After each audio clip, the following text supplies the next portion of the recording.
نحمده ونستعينه ونستغفره ونعوذ بالله من شرور أنفسنا وسيئات أعمالنا من يهده الله فلا مضل له ومن يضلل فلا هادي له وأشهد أن لا إله إلا الله وحده لا شريك له وأشهد أن محمدًا عبده ورسوله أما بعد فإن خير الحديث كتاب الله وخير الهدي هدي محمد صلى الله عليه وسلم وشر الأمور محدثاتها وكل محدثة بدعة وكل بدعة ضلالة وكل ضلالة في النار أو كما قال عليه الصلاة والتسليم أعوذ بالله من الشيطان الرجيم بسم الله الرحمن الرحيم يا أيها الذين آمنوا اتقوا الله حق تقاته ولا تموتن إلا وأنتم مسلمون يا أيها الناس اتقوا ربكم الذي خلقكم من نفس واحدة وخلق منها زوجها وبث منهما رجالا كثيرا ونساء واتقوا الله الذي تساءلون به والأرحام إن الله كان عليكم رقيبا يا أيها الذين آمنوا اتقوا الله وقولوا قولا سديدا يصلح لكم أعمالكم ويغفر لكم ذنوبكم ومن يطع الله ورسوله فقد فاز فوزا عظيما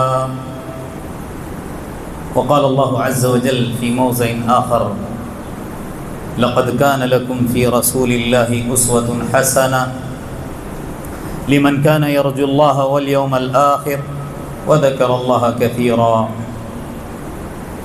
رب اشرح لي صدري ويسر لي أمري واحلل عقدة من لساني يفقهوا قولي رب زدني علما سبحانك لا علم لنا إلا ما علمتنا إنك أنت العليم الحكيم رب یسر ولا تعسر وتمم بالخیر.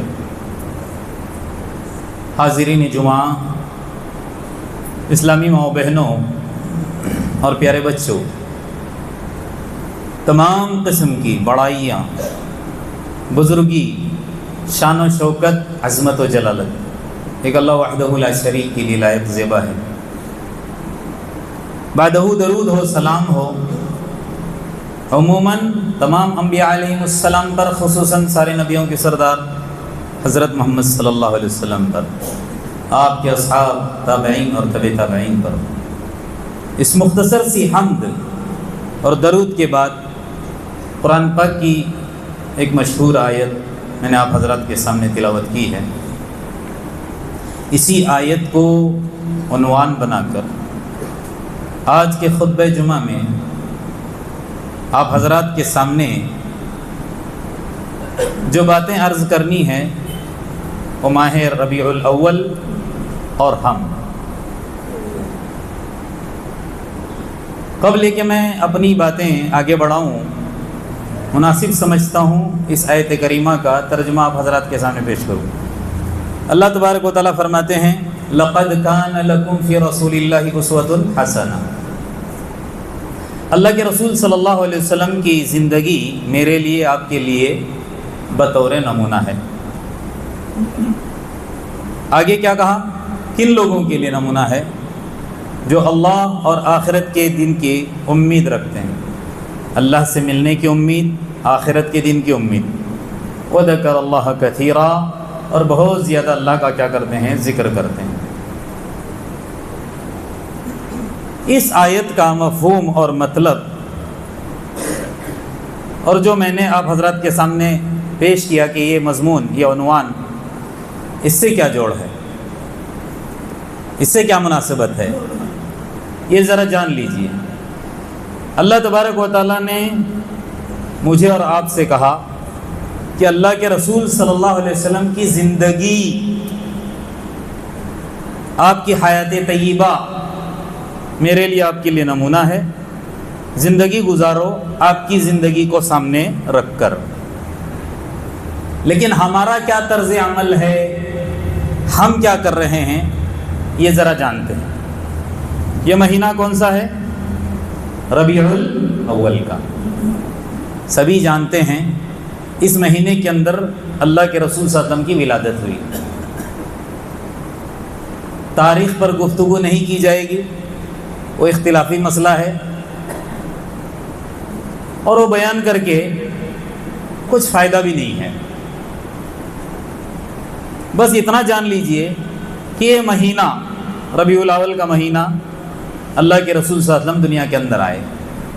ظاہر سی بات ہے، جس مہینے کے اندر سارے نبیوں کے سردار دنیا کے اندر آئے ہیں، جن کی شریعت قیامت تک چلنے والی ہے، جن کو فالو کر کے انسان اپنی دنیا آخرت سنوار سکتا ہے، ظاہر سی بات ہے خوش ہونا ہی چاہیے۔ ایک مسلمان ہونے کے ناطے مجھ کو اور آپ کو یہ مہینے کی آمد پر خوش ہونا، اس میں کوئی قباحت والی بات نہیں ہے، خوش ہونا چاہیے۔ اور مسلمان خوش ہوتے ہیں، خوشیوں کا اظہار کرتے ہیں، خوشیاں محسوس کرتے ہیں، لیکن بڑا افسوس کا مقام یا فکر والی بات یہ ہے کہ یہ مہینہ جہاں آ جاتا ہے، اللہ کے رسول صلی اللہ علیہ وسلم کی ولادت کے نام پر، آپ سے محبت کے نام پر، آپ ہی کی شان کے اندر ایسی ایسی گستاخیاں کی جاتی ہیں، ایسا غلو کیا جاتا ہے، آپ صلی اللہ علیہ وسلم کے بارے میں ایسے ایسے الفاظ کہے جاتے ہیں، آپ کی شان میں ایسے ایسے جملے بیان کیے جاتے ہیں جو آپ کی شان کے مطابق بالکل ہے ہی نہیں۔ بلکہ بعض دفعہ انسان یہاں تک غلو کر جاتا ہے کہ اللہ کے رسول صلی اللہ علیہ وسلم کو اللہ کا درجہ دیتا ہے۔ یہ تو اللہ کے رسول کی شان میں گستاخی ہوئی ہی، اللہ تبارک و تعالیٰ کی شان میں بھی گستاخی۔ افسوس کیا ہے، یہ آج مسلمان جو اپنے آپ کو کہنے والا، حقیقت میں نہ اللہ کو پہچانا ہے نہ اللہ کے رسول کو پہچانا ہے۔ دونوں کو نہ پہچاننے کی وجہ سے، دونوں کو نہ جاننے کی وجہ سے، دونوں کے حقوق کے اندر کوتاہی اور کمی کر رہا ہے۔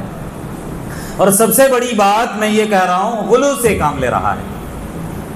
جہاں ماہ ربیع الاول آ جاتا ہے، آپ موبائل کے اندر، یہ موبائل کا زمانہ ہے، واٹس ایپ میں آپ کو طرح طرح کے میسیجز ملیں گے، قسم قسم کی نعتیں، نظمیں شروع ہو جائیں گی، اور اس کے اندر ایسے ایسے کلمات جس سے اللہ تبارک و تعالیٰ کی شان میں بھی اور اللہ کے رسول کی شان میں بھی کیا ہوتی ہے؟ گستاخی ہوتی ہے۔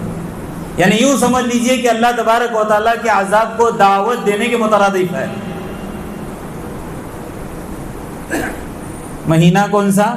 نبی دنیا کے اندر آئے۔ اگر واقعی نبی سے محبت ہے، نبی کی سیرت کا مطالعہ کرو اور اس کو اپنی زندگی کے اندر داخل کرو، اس کو اپنا طرز عمل بناؤ اور لوگوں تک پہنچاؤ۔ لیکن مسئلہ بالکل الٹ، کیا کرتے ہیں؟ نبی کی شان میں گستاخی، نبی کو اللہ کا درجہ۔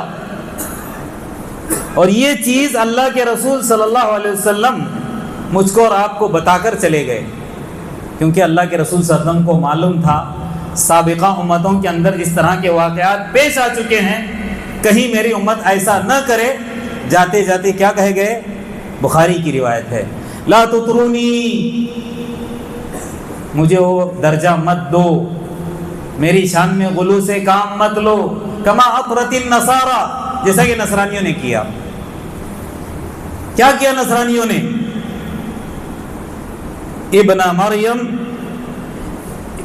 مریم کے بیٹے حضرت عیسیٰ علیہ السلام کو انہوں نے کیا کر دیا؟ اللہ کا درجہ دے دیا، یہاں تک کہ اللہ کا بیٹا اللہ کی اولاد قرار دے دیا، جبکہ اللہ تبارک و تعالیٰ کی شان کیا ہے؟ لم یلد ولم یولد، نہ اس کی اولاد ہے نہ وہ کسی کی اولاد ہے۔ ولم یکن لہ کفوا احد، اس کے ہمسر برابر کوئی ہے نہیں۔ تو کیا کہا؟ ایسا مت کرنا جیسا کہ عیسائیوں نے کیا۔ اور اپنے تعلق سے کیا کہا؟ کیا کہا؟ فإنما أنا عبد، میں تو ایک بندہ ہوں، میں تو ایک غلام ہوں۔ فقولوا عبد اللہ، لہذا تم مجھے کیا کہو؟ اللہ کا بندہ کہو۔ ورسولہ، یہ اللہ کے رسول صلی اللہ علیہ وسلم کی شان ہے کہ اللہ نے آپ کو رسول بھی بنایا، سارے رسولوں کا سردار بنایا. مجھے اللہ کا بندہ جانو، بندہ کہو اور اس کا رسول کہو. یہ نہیں کہ اللہ کے برابر قرار دے دو. یہاں حالت یہ ہے کہ اللہ کے رسول صلی اللہ علیہ وسلم کو اللہ کا درجہ دیتے ہوئے کہ اللہ کو چھوڑ کر اللہ کے رسول سے مانگا جاتا ہے. مشکل کشا، حاجت روا، مصیبت کو ختم کرنے والا، بگڑی بنانے والا، کس کو گردانتے ہیں؟ کس کو کہتے ہیں؟ اللہ کے رسول کو. جبکہ اللہ کے رسول صلی اللہ علیہ وسلم نے اسے اپنا دامن چھوڑا کر کیا کہا؟ میں تو اللہ کا بندہ ہوں، اس کا رسول ہوں. مزید برآں سنیے. جیسے ہی یہ مہینہ آ جاتا ہے نا، اس مہینے کے ساتھ ایک اور عید لوگوں نے جوڑ دی ہے. زمانے جاہلیت کے اندر کئی قسم کی عیدیں تھیں. ان ساری عیدوں کو ختم کر کے جب اسلام آیا تو اسلام نے دو عیدیں ہم کو دی. ایک عید رمضان، عید الفطر، اور دوسرا عید الاضحیٰ. یہ دو عید چھوڑ کر پھر مسلمانوں کی کوئی بھی عید نہیں ہے. اور یہاں یہ مہینہ آتے ہی عید میلاد النبی، نبی کی ولادت پر عید. کیا مطلب ہے؟ نبی صلی اللہ علیہ وسلم دنیا میں آئے ہیں، اس خوشی میں لوگ کیا کرتے ہیں؟ عید مناتے ہیں. اگر آپ کو نبی کی ولادت پر عید منانا ہے تو چلنا کہاں ہے؟ چلنا کہاں ہے؟ اسی دور کی طرف جس دور سے مجھ کو اور آپ کو شریعت ملی ہے، یعنی کہ عہد نبوی. اللہ کے رسول صلی اللہ علیہ وسلم نے تو اپنی ولادت پر کوئی خوشیاں نہیں منائی، کوئی عید نہیں منائی. یا صحابہ کی زندگی کو اگر ہم دیکھ لیں، جانچیں پرکھیں، انہوں نے بھی کبھی اللہ کے رسول صلی اللہ علیہ وسلم کی ولادت کے دن یا اس مہینے کے اندر کوئی عید نہیں. تابعین نے نہیں، تبع تابعین نے نہیں. پھر کہاں 300 سے 400 سال گزر جانے کے بعد یہ عید آئی ہے. اور اس عید کو جو حقیقی عیدیں ہیں اس پر فوقیت دی جاتی ہے. دیکھیے، بدعت ایک ہی طرح نہیں ہوتی ہے. بدعت جیسے جیسے بستی آپ چلے جاؤ گے بدعتیں بدلتی جاتی ہیں. یہاں جشن کچھ اور طریقے سے منایا جاتا ہے، کہیں اور جاؤ تو کہیں اور طریقے سے. تو جیسے ہی ابھی یہ مہینہ آیا اور 12 ربیع الاول قریب آ جائے گی، جشن شروع ہو جائیں گے. سارے لوگ کہاں آ جاتے ہیں؟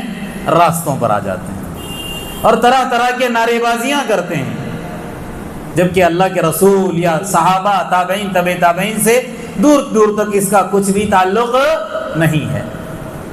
اور بڑے افسوس کی بات کیا ہے پتہ ہے؟ یہ عید اپنی طرف سے گڑھ کر پھر اس کے لیے استدلال قرآن کی آیت کو، آیت کون سی پیش کرتے ہیں؟ ذرا سنیے. قل، اے نبی کہہ دو، بفضل اللہ وبرحمتہ فبذلک فلیفرحوا. اللہ کے فضل سے، اس کی رحمت سے لوگوں کو خوش ہونا چاہیے. اب یہ فضل، یہ رحمت کون ہے؟ ذرا آیت سے آگے چلتے ہیں. اس آیت کے اندر کیا ہے؟ اس آیت کا سیاق سباق، آگے پیچھے کیا ہے وہ جان لیجئے، اس کے بعد آپ خوشیاں منائیے. آیت کیا کہتی ہے؟ یہ آیت سب سے پہلے آپ لوگ جان لیجئے اتری کس کے اوپر ہے؟ اللہ کے رسول پر. اور واقعی یہ عید میلاد کے لیے ہوتی تو اللہ کے رسول ہم مناتے کہ نہیں اپنی عید میلاد. لیکن یہاں یہ عید میلاد یا آپ صلی اللہ علیہ وسلم کے دنیا کے آنے پر خوشیوں کے تعلق سے نہیں ہے یہ آیت، بلکہ کیا ہے؟ اللہ تبارک و تعالیٰ اپنے نبی سے کہتا ہے، قل، کہہ دیجئے نبی، یا ایھا الناس، اے لوگو، قد جاءتکم موعظۃ من ربکم، تمہارے پاس نصیحت آئی ہے تمہارے رب کی طرف سے، وشفاء لما فی الصدور، اور دلوں کی بیماریوں کے لیے اس کے اندر شفا ہے، وہدی ورحمہ، ہدایت ہے، رحمت ہے، للمؤمنین، مومنین کے لیے. پھر آگے کہا، قل، کہہ دو، بفضل اللہ، یہ اللہ کا فضل ہے، یہ اللہ کی رحمت ہے، اس پر خوش ہونا چاہیے. کیا مطلب ہے؟ قرآن، شریعت یہ جو نازل ہوئی ہے تمہارے رب کی طرف سے، سارے دل کی جتنے بھی خیل میل ہیں، بیماریاں ہیں، اس کا علاج ہے اس کے اندر. اور دل کا خیل میل کیا ہے، یہی شرکیہ اعمال ہیں، یہی بدعات ہے، یہی خرافات ہے۔ اس کو دور کرنے کے لیے اللہ نے قرآن کو نازل کیا اور اس کو دلیل بنا کر عید میلاد مناتے ہیں۔ دور دور تک کہیں بھی کوئی ثبوت نہیں، ساری چیزیں من گھڑت، ساری چیزیں بکواس پیش کی جاتی ہیں، اور اس سے کیا ہوتا ہے؟ اللہ تبارک و تعالیٰ غیظ و غضب میں آتا ہے۔ پھر ہم چلاتے ہیں کہ فلانی جگہ عذاب، فلانی جگہ سیلاب، فلانی جگہ زلزلے۔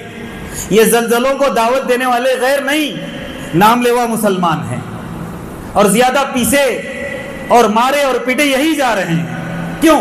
نہ اللہ کا حق ادا کر رہے ہیں، نہ رسول اللہ کا حق ادا کر رہے ہیں، بلکہ یہ مہینہ آتے ہی تقاریریں شروع ہو جاتی ہیں مساجد کے اندر، اور تقاریر اور بیانات کے اندر ایسی من گھڑت باتیں پیش کی جاتی ہیں، دور دور تک نہ نبی نے کہا ہے نہ اللہ تبارک و تعالیٰ نے کہا ہے۔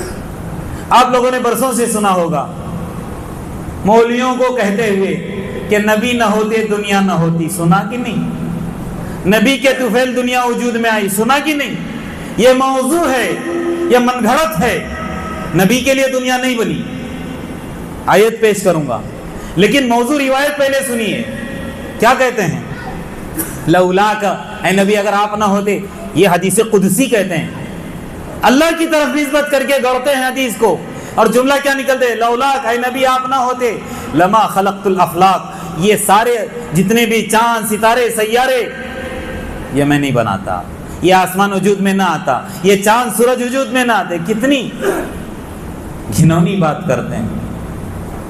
اللہ تبارک و تعالیٰ نے دنیا کو وجود بخشا ہے تاکہ میں اور آپ حق جانیں، حق کیا ہے باطل کیا ہے جاننے کے لیے اللہ تبارک و تعالیٰ نے اس کو بنایا ہے۔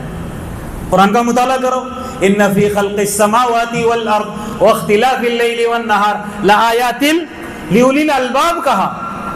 یہ زمین آسمان، یہ رات کا آنا جانا، یہ دن کی ہیرا پھیری، یہ ساری پیدائش میں اللہ تبارک و تعالیٰ کا جو مقصد مضمر ہے، پوشیدہ ہے، وہ کیا ہے؟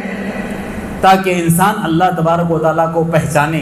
لآیات لأولی الالباب کہتا اللہ تبارک و تعالیٰ، اس میں نشانیاں ہیں عقل مندوں کے لیے، اور یہ کم عقل کہیں کی بات کہیں جوڑ دیتے ہیں۔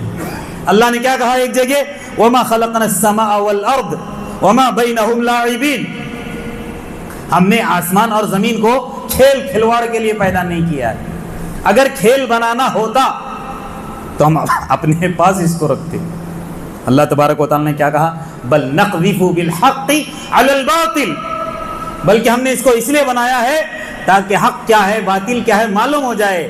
ہم سچ کو باطل کے اوپر دے مارتے ہیں، فیدمغہ، اس کے دماغ کو وہ چیز اڑا دیتی ہے۔ حق آ جاتا ہے تو قل جاء الحق وزہق الباطل، حق آتا ہے تو باطل پاش پاش ہو جاتا ہے، ٹکڑے ٹکڑے ہو جاتا ہے۔ فیدمغہ فاذا هو زاہق، پھر اس کی حیثیت نہیں رہتی۔ وَلَكُمُ الْوَيْلُ، اللہ تبارک و تعالیٰ کہتا مما تصفون، جو تم باتیں کرتے ہو نا اس پر تمہارے لیے ہلاکت ہے۔ جو چیز اللہ کے لیے ہے، رسول اللہ کے لیے، وہی پیش کرو، جو ہے نہیں ان کے لیے یہ غلط بات ہے۔ جو چیز اللہ تبارک و تعالیٰ اپنی شان کے مطابق بیان کی ہے بس ہم وہاں پر وہی بیان کریں، جو رسول اللہ کی شان کے متعلق بتایا ہے وہی بیان کریں، یہ نہیں کہ ادھر کا ادھر ادھر کا ادھر کریں۔ یہاں تک انسان کیا کہتا پتہ ہے؟ اللہ کے رسول صلی اللہ علیہ وسلم کی شان میں گستاخی کرتے کرتے اللہ تبارک و تعالیٰ کے برابر ٹھہرا دیتا ہے، اللہ تبارک و تعالیٰ کے برابر ٹھہرا دیتا ہے۔ جیسا کہ آپ لوگوں نے یہ شعر سنا ہوگا، کیا ہے؟ وہی جو مستوی عرش کا خدا ہو کر اتر پڑا ہے مدینے کے گلیوں کے اندر مصطفیٰ ہو کر۔ یعنی اس طرح اللہ کے رسول صلی اللہ علیہ وسلم کی شان میں گستاخی کہ اللہ کے برابر کیا کر دیتے ہیں؟ ٹھہرا دیتے ہیں، اللہ کے برابر لا کھڑا کر دیتے ہیں۔ اور کہیں تو میں نے کہا نا اللہ تبارک و تعالیٰ سے بھی اوپر لے جاتے ہیں اور ساری چیزیں اللہ کے رسول صلی اللہ علیہ وسلم کے سامنے پیش کرتے ہیں۔ اب جب اس طرح انسان کرے گا تو ظاہر سی بات ہے کہ اللہ کے رسول صلی اللہ علیہ وسلم پر موت بھی نہیں طاری ہوگی، اور اس طرح کہنے والا گستاخ رسول بھی ہے نا۔ یعنی بشریت کا جو درجہ ہے اللہ کے رسول صلی اللہ علیہ وسلم کا، اس سے ہٹا کر اوپر لے جاتے ہوئے کیا کہتے ہیں؟ کہ اللہ کے رسول صلی اللہ علیہ وسلم بشر نہیں ہیں، وہ کوئی نورانی ہی مخلوق ہیں۔ اللہ کے رسول صلی اللہ علیہ وسلم بشر نہیں ہیں، آپ صلی اللہ علیہ وسلم کی وفات نہیں ہوئی ہے، جو کہتا ہے وہ گستاخ رسول ہے۔ ذرا سنیے اللہ تبارک و تعالیٰ نے کیا کہا اپنے نبی کے تعلق سے کئی جگہ پر۔ سب سے پہلے کیا کہا؟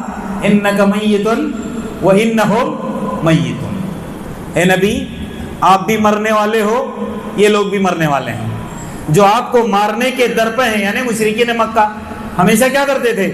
اللہ کے رسول وسلم کی جان نکالنے کے در پہ ہوا کرتے تھے نا، تو اللہ کے رسول وسلم نے کیا کہا؟ پریشان نہ ہو، آپ پر بھی موت طاری ہونے والی ہے اور وہ بھی مرنے والے ہیں، وہ آپ کو مار کر وہ تو زندہ رہنے والے نہیں ہیں۔ کہیں یہ بھی کہا وما جعلنا لبشر من قبلک الخلد، آپ سے پہلے جتنی بھی انسانیت آئی کسی کے لیے ہمیشگی نہیں تھی۔ افإن مت فهم الخالدون، اگر آپ مرو گے تو کیا وہ زندہ رہنے والے ہیں؟ کیا وہ ہمیشہ رہنے والے ہیں؟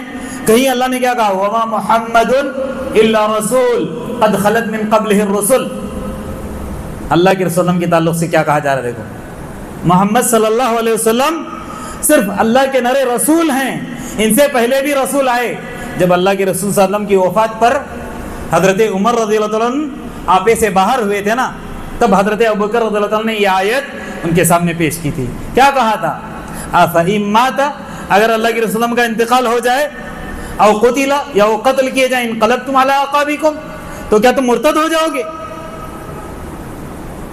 بتانا میں یہ چاہتا ہوں کہ جو یہ لوگ کہتے ہیں کہ اللہ کے رسول بشر نہیں ہیں، جو کہتے ہیں کہ اللہ کے رسول کی وفات نہیں ہوئی ہے، اللہ تبارک و تعالیٰ کہہ رہا کہ نہیں، اللہ کے رسول پر وفات طاری ہو چکی، انتقال ہو چکا ہے، آپ صلی اللہ علیہ وسلم مر چکے ہیں۔ اور کئی جگہ اللہ تبارک و تعالیٰ نے یہ بتا دیا، جب ایک انسان کے اوپر موت طاری ہے، ختم ہو سکتا ہے، تب پھر وہ الہ یا رب یا خالق یا مالک نہیں ہو سکتا۔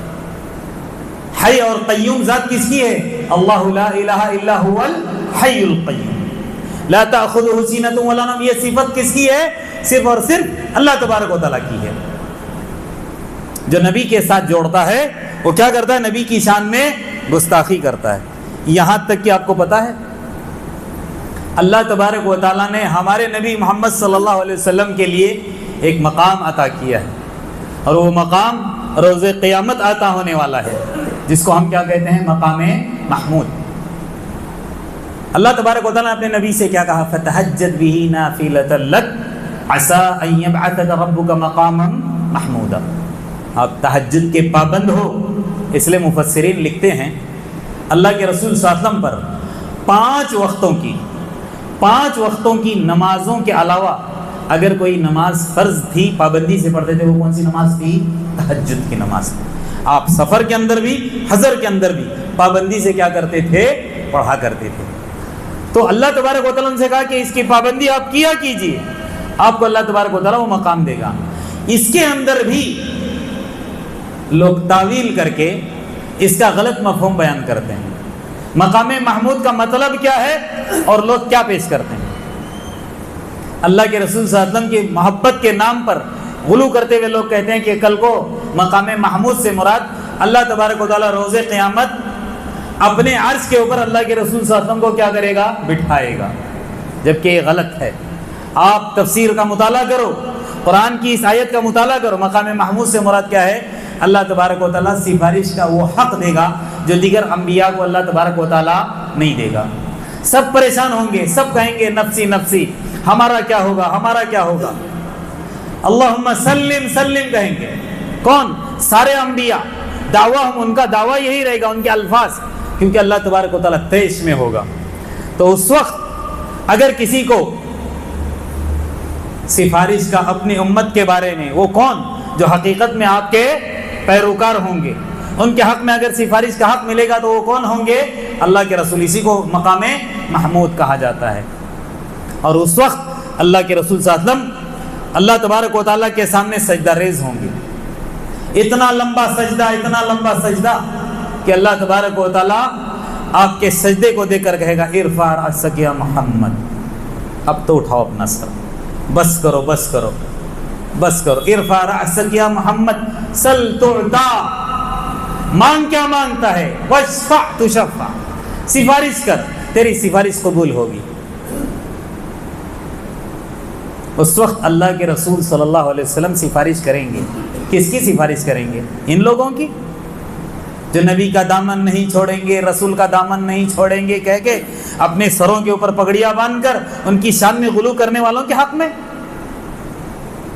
ان سے تو کہیں گے سحقن سحقن، دور ہو جاؤ، تم لوگوں نے میرے بعد جو شریعت اللہ تبارک و تعالیٰ نے مجھ کو عطا کی تھی اس کے اندر ہیرا پھیری کی۔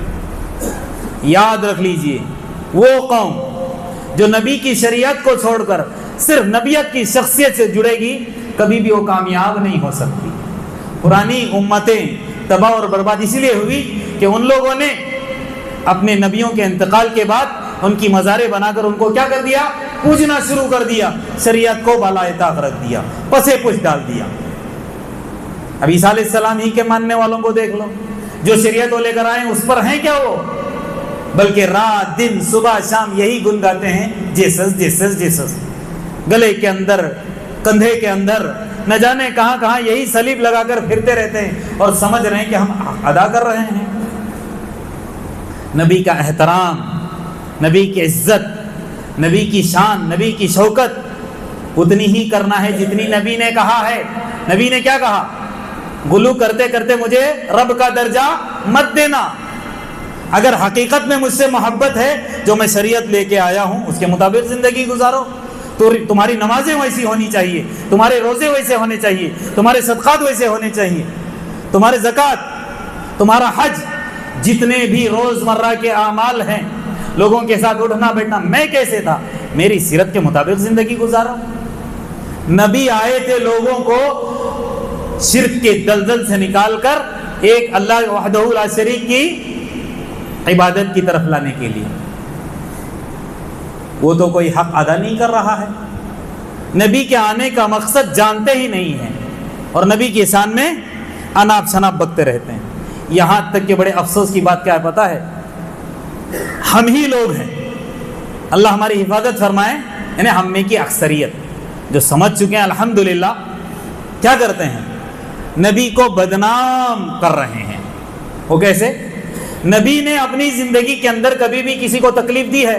نہیں نا، لیکن یہاں سال میں ایک مرتبہ نبی کی میلاد اور ان کے نام پر جشن مناتے مناتے سڑکوں پر اتر آ کر ساری سڑکیں کیا کر دیتے ہیں؟ جام کر دیتے ہیں، پوری سڑکیں جام۔ میرا اور آپ کا تو چھوٹا گاؤں ہے، بڑے بڑے شہروں میں جا کر دیکھو، بمبئی کے اندر، بنگلور کے اندر ایسے سڑکیں جام ہوتی ہیں، نہ جانے پتہ نہیں کتنے لوگوں کی جانیں بھی نکل جاتی ہوں گی۔ اگر کسی کو ایمرجنسی ہاسپٹل پہنچانا ہو تو راستہ نہیں ملتا، وہ چاہے ایمبولنس پہ کیوں سوار ہو کر نہ آئے ہوں، جب راستہ جانے کے لیے ملے گا نہیں، کہاں سے پہنچیں گے ہاسپٹل؟ نہ جانے کتنے لوگوں کی جانیں نکل جاتی ہوں گی۔ ایسا جام لگا دیتے ہیں، جبکہ اللہ کے رسول صلی اللہ علیہ وسلم نے اس سے سختی سے منع کیا۔ ذرا سنیے، ابو داؤد کی روایت ہے، حضرت معاذ رضی اللہ عنہ فرماتے ہیں کہ نبی کریم صلی اللہ علیہ وسلم کے ساتھ ہم ایک مرتبہ سفر جہاد میں تھے۔ اللہ کے رسول صلی اللہ علیہ وسلم جب اپنے ساتھیوں کے ساتھ جہاد کے لیے جاتے تھے، سفر کرتے کرتے جب کہیں تھک جاتے تو میدان وغیرہ دیکھ کر، کھلیان وغیرہ دیکھ کر کیا کرتے تھے؟ وہاں پر پڑاؤ ڈالتے تھے، اپنے خیمے گاڑ دیتے تھے۔ لیکن کبھی بھی اللہ کے رسول صلی اللہ علیہ وسلم نے راستے میں خیمہ نہیں لگایا۔ لیکن ایک دفعہ یہ بیان کرتے ہیں حضرت معاذ رضی اللہ عنہ، ایسا ہوا کہ ہم لوگ جہاد کے سفر میں تھے، اتفاقاً تھکے ہارے تھے، اللہ کے رسول نے کہا کہ چلیے یہاں رکتے ہیں اس بستی کے اندر، ذرا رک کر اپنی تھکاوٹ دور کر کے آگے نکلیں گے۔ اب جلد بازی میں لوگ بجائے میدان وغیرہ دیکھ کر خیمہ گاڑنے کے، راستوں پر ہی اپنے خیمے گاڑنا شروع کر دیا۔ اب اللہ کے رسول تک یہ میسج پہنچا کہ بہت سارے صحابہ نے خیمہ کہاں لگایا ہے؟ راستوں میں لگایا ہے۔ ایک منادی کو بھیج دیا یہ اعلان کرنے کے لیے، یہ جو تم لوگوں نے عمل کیا ہے یہ عمل درست نہیں ہے، بالکل غلط ہے، نبی کریم صلی اللہ علیہ وسلم کی سنت اور آپ کی فرمودات کے خلاف ہے۔ اسی لیے فوراً اعلان کیا کر دیا، ان من ضیق منزلا او قطع طریقا فلا جہاد لہ، جو بھی انسان کسی کے راستے کو تنگ کر دیتا ہے یا راستہ کاٹ دیتا ہے، سن لو اس کے لیے جہاد نہیں ہے۔ جو انسان اللہ کے رسول صلی اللہ علیہ وسلم کی زندگی میں جہاد کے لیے نکلا ہے، اس کے لیے کتنا بڑا اجر ہے آپ جانتے ہو نا؟ اس کے لیے تو جنت طے ہے۔ ان کے لیے اللہ کے رسول نے کیا دھمکی دے دی کہ اگر اس طرح راستہ جام کرو گے تو اللہ تبارک و تعالیٰ تمہارے جہاد کو قبول کرنے والا نہیں ہے، فلا جہاد لہو کہا۔ اور یہ کون سی محبت ہے، یہ کون سی چاہت ہے؟ نہ جانے کس نے اس کو ایجاد کیا ہوگا، ہم اس کے پیچھے چلیں؟ نہ، بالکل اس سے باز آنا ضروری ہے۔ یاد رکھ لیجئے، ہم اس وقت تک مومن نہیں ہو سکتے جب تک کہ ساری زندگی کے اندر آپ صلی اللہ علیہ وسلم کو ہم اپنا آئیڈیل اور نمونہ نہ بنا دیں۔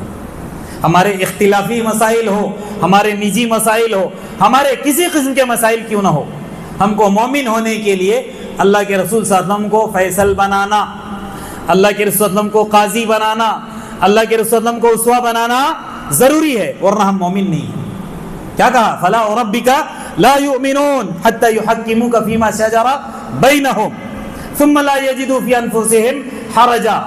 یہ نہیں، مومن ہونے کے لیے شرط کیا ہے؟ اختلافی مسائل میں آپ کو حاکم تو بنانا ہے، قاضی بنانا ہے، لیکن دل کے اندر کوئی حرج بھی نہیں آنا چاہیے۔ ہم نے یہ جو عمل کیا ہے نفس کے خلاف ہونے کی وجہ سے تنگی محسوس نہیں۔ وَيُسَلِّمُ تَسْلِيمًا، سر تسلیم کیا کرنا ہے؟ خم کرنا ہے، دل چاہے نہ چاہے۔ نبی نے کہا ہے کروں گا، نبی نے روکا ہے رکوں گا۔ یہ ہے اصل، یہ ہے حقیقت میں اللہ کے رسول صلی اللہ علیہ وسلم سے چاہت اور محبت۔ اسی لیے اللہ تبارک و تعالیٰ نے ایک جگہ کیا فرمایا؟ وَإِن تُطِيعُوهُ تَهْتَدُوا۔ تم چاہتے ہو نا سیدھے راستے پر آنا، صراط مستقیم تم کو چاہیے، ان کی اطاعت کرو۔ کن کی؟ کون ہے اطاعت اور فرما برداری کے لائق؟ کون؟ حضرت محمد صلی اللہ علیہ وسلم۔ وَإِن تُطِيعُوهُ تَهْتَدُوا۔ کہیں اللہ نے کیا کہا؟ قُلْ إِن كُنتُمْ تُحِبُّونَ اللَّهَ۔ محبت کا دعویٰ کرتے ہو نا، تم چاہتے ہو کہ اللہ بھی تم سے محبت کرے اور تم اللہ تبارک و تعالیٰ سے محبت کرنا چاہتے ہو، فَاتَّبِعُونِي، اللہ کے رسول کہتے ہیں کہ میرے اتباع کرو۔ یحببکم اللہ، اللہ تم سے محبت کرے گا۔ اللہ کی محبت چاہنے کے لیے اللہ کے رسول صلی اللہ علیہ وسلم کی اتباع اللہ کے رسول نے کہا، اور اتباع کے اندر اس طرح کی حرکتیں جو کر رہی ہے نا یہ امت، لا علمی نہیں، علم والے بھی کرتے ہیں۔ اس کے اندر لا علمی کے ساتھ کرنا یہ الگ بات ہے، انسان علم رکھتے ہوئے بھی، کیونکہ اس کو فالوور چاہیے۔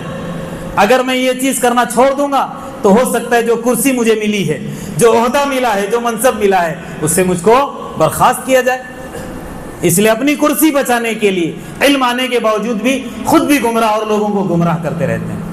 جیسا کہ فرعون، اس کو سب پتا تھا کہ وہ حق پر نہیں نہ حق پر تھا، پھر بھی لوگوں سے اپنی عبادت زبردستی کروا رہا تھا۔ یہ معاملہ ہے۔ اللہ میرے اور آپ کی حفاظت فرمائے۔ بلکہ مجھ کو اور آپ کو کیا کرنا ہے؟ اللہ کے رسول صلی اللہ علیہ وسلم کے پیغام کو اپنانا ہے۔ اللہ کے رسول صلی اللہ علیہ وسلم کے آنے کا مقصد کیا تھا؟ سب سے بڑا مقصد کیا تھا؟ سارے نبیوں کے آنے کا جو مقصد تھا وہی ہمارے نبی کے دنیا کے اندر آنے کا مقصد تھا۔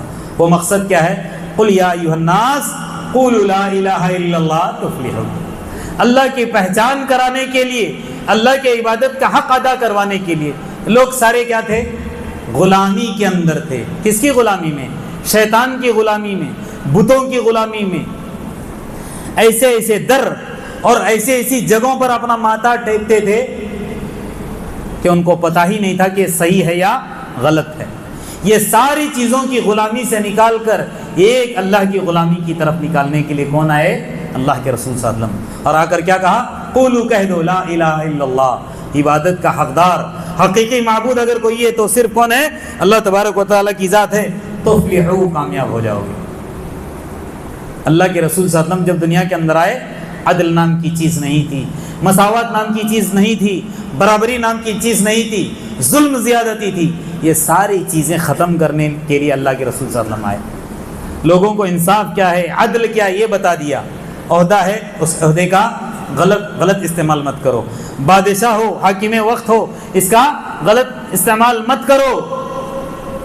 یہ چیزیں اللہ کے رسول صلی اللہ علیہ وسلم نے سکھانے کے لیے دنیا کے اندر تشریف لائے تھے۔ اس لیے اللہ کے رسول صلی اللہ علیہ وسلم کی بڑی مشہور ہے حدیث، یہ حدیث بیان کر کے میں اپنی بات ختم کروں گا، وقت کافی ہو چکا ہے، اس کے علاوہ دیگر باتیں بھی بیان کرنی ہیں۔ اللہ کے رسول صلی اللہ علیہ وسلم کا جو جملہ ہے، اس جملے پر ذرا غور کریں۔ اللہ کے رسول صلی اللہ علیہ وسلم نے صاف کہہ دیا، کیونکہ عربوں کی حالت ہی کچھ ایسی تھی، اپنے سامنے کسی کو وہ آنے ہی نہیں دیتے تھے، اپنے آپ کو کہتے کہ ہم زبان والے، اور جو بھی عرب کو چھوڑ کر دوسرے تھے ان کو کیا کہتے تھے؟ عجم۔ عجم کس کو کہتے ہیں؟ گونگا، یعنی ہم بولنے والے، اللہ نے ہم کو بولنے کی صلاحیت دی ہے، باقی ہم کو عرب کو چھوڑ کر ساری دنیا والے گونگے ہیں، اپنے آپ کو بڑا جاننے والے، اپنے آگے کسی کو سمجھتے ہی نہیں تھے۔ تو اللہ کے رسول صلی اللہ علیہ وسلم نے کیا؟ سب کو برابر قرار دیا۔ ان اکرمکم عند اللہ اتقاکم، اللہ کے نزدیک اگر کوئی ہے وہ عربی اور عجمی نہیں ہے، کالا اور گورا نہیں ہے، بلکہ تقوی والا ہے۔ تو اللہ کے رسول کا جملہ کیا ہے؟ لا فضل لعربی ولا لعجمی، کیا کہا؟ کسی بھی عربی کو کسی بھی عجمی کے اوپر کوئی فضیلت نہیں، ولا لعجمی علی عربی، اور نہیں کسی عجمی کو کسی عربی کے اوپر، ولا لابیض علی اسود، کسی گورے کو نہ کالے پر، ولا اسود علی ابیض، ولا لاسود علی ابیض، اور نہیں کسی کالے کو کسی گورے کے اوپر، یعنی کالا گورا عربی عجمی یہ کچھ نہیں ہے۔ کیا کہا جملہ؟ کلکم من آدم و آدم من تراب، تم سارے کے سارے آدم علیہ السلام کی اولاد ہو، اور آدم علیہ السلام مٹی سے بنے۔ اب سارے مٹی کے بنے ہو تو کہاں عربی کو اونچا مقام اور کہاں عجمی کو نیچا مقام؟ نہیں، سب برابر ہیں اللہ کی بارگاہ میں۔ اگر کسی کی وقعت ہے، کسی کی اہمیت ہے، کسی کی عظمت ہے، تو وہ کون ہے؟ کون ہے؟ ان اکرمکم عند اللہ اتقاکم، تقوی اختیار کرو، اللہ کے حکموں پر آ جاؤ، نبی کے طریقے کے اوپر آ جاؤ، اور جتنی بھی فاحش چیزیں ہیں، بری چیزیں ہیں، اللہ کو ناراض کرنے والی چیزیں ہیں، اس سے باز آ جاؤ، بس آٹومیٹکلی اللہ تبارک و تعالیٰ کے نزدیک تمہاری قدر و منزلت بڑھے گی۔ بس آخر میں اللہ تبارک و تعالیٰ سے یہی دعا کرتا ہوں، جتنی باتیں میں نے عرض کی ہیں سب سے پہلے ان ساری باتوں پر مجھے عمل کرنے کی توفیق عطا فرمائیں، ساتھ ہی ساتھ آپ حضرات کو بھی اللہ تبارک و تعالیٰ مجھ کو اور آپ کو حقیقی معنی میں اللہ کے رسول صلی اللہ علیہ وسلم کی شخصیت کو پہچان کر ان کی صحیح معنی میں پیروی کرنے کی توفیق عطا فرمائیں۔ شرکیہ اعمال سے، بدعات اور خرافات سے اللہ تبارک و تعالیٰ میرے اور آپ کی حفاظت فرمائے۔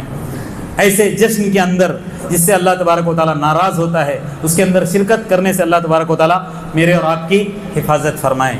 ہمیں جتنے پریشان حال ہیں اللہ تبارک و تعالیٰ ان کی پریشانیوں کو دور کرے، جتنے بے اولاد ہیں ان کو اولاد صالح عطا کرے، جتنی بن بیاہی بچیاں ان کے بہترین جوڑ کا انتظام کرے، جتنے ناجائز مقدمات کے اندر پھنسے ہوئے اللہ تبارک و تعالیٰ غیب سے ان کی خلاصی کے فیصلے فرمائے۔ اللہ تبارک و تعالیٰ میرے اور آپ کے ایمان کے اندر تقویت عطا کرے، ایمان کی کمزوری کو اللہ تبارک و تعالیٰ دور کرے، اپنی عبادت کا صحیح معنی میں حق ادا کرنے کی توفیق عطا فرمائے، اپنی معرفت اللہ تبارک و تعالیٰ مجھ کو اور آپ کو صحیح معنی میں نصیب کرے۔ اللہ تبارک و تعالیٰ ہم کو آپس کے اندر محبت کے ساتھ، الفت کے ساتھ ایک دوسرے کے حقوق ادا کرتے زندگی گزارنے کی توفیق عطا فرمائے۔ اللہ تبارک و تعالیٰ سارے جہاں کے جتنے بھی مسلمان پریشان حال ہیں سب کے حال پر رحم فرمائے، سب کے ساتھ اللہ تبارک و تعالیٰ رحم و کرم کا معاملہ فرمائے، خصوصاً فلسطین کے مسلمانوں پر اللہ تبارک و تعالیٰ رحم اور کرم کا معاملہ فرمائے، ان کے جتنے بھی شہداء ہیں اللہ تبارک و تعالیٰ ان کی شہادت کو قبول کرے، اللہ تبارک و تعالیٰ ان کے درجات کو بلند کرے، آمین۔ وآخر دعوانا الحمدللہ رب العالمین۔ بارک اللہ لی ولکم فی القرآن العظیم ونفعنی وإیاکم بما فیہ من الآیات والذکر الحکیم۔ اقول قولی ھذا واستغفر اللہ لی ولکم ولسائر المسلمین من کل ذنب فاستغفروہ انہ هو الغفور الرحیم۔